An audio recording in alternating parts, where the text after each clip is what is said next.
the Shetland stud with Julia, and we have Lolly the stallion in the background. Can you tell us where the Shetland breed came from? Yeah, they originated on the Shetland Isles, which are a group of islands roughly northeast of Scotland. They're actually on the same line of latitude as Oslo in Norway. Gosh. So it gives you some idea of just how cold it can get up there and how fierce the winds are. Absolutely. So has their body shape and the way they're put together adapted to this environment?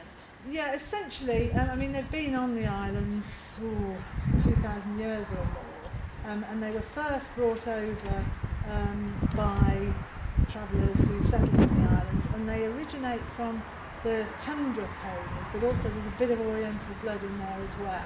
Okay. You know, when there was a lot of seafaring and a lot of moving around. So although the characteristics of the island have tended to mean that the smaller ponies survived, they were small when they arrived. They came from small stock, and the cold weather and the shortage of fodder has actually helped to keep the size down. Okay. So from what point did they start to become ridden horses and become more domesticated? Well, they've always been used by the islanders as work ponies. I mean, you know, we're used to ponies having lovely lives these days and just doing a bit of showing and being pets. But in those days, all animals had to work for their living. Yeah. And they were used by the islanders for work on the land, you know, ploughing, harrowing, whatever. They were also used for what they call flitting the peat, which is bringing the peat, cutting the peat, which they used to burn for fires. They didn't have coal, and there's no wood to be found on Shetland either, unless it's imported. So they used to use the peat for fuel, and the ponies had special saddle packs made, which they loaded the peat onto, and then it was just like a little chain of ponies all making their way down the hill and bringing the peat in.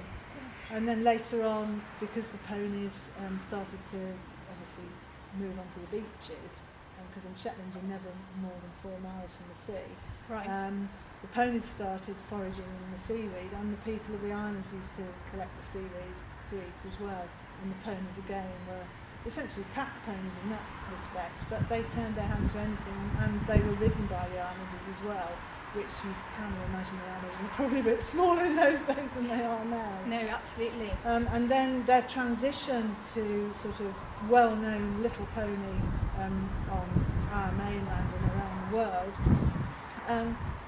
I suppose really the main turning point that we can think of is when they were taken from the islands to work in the pits.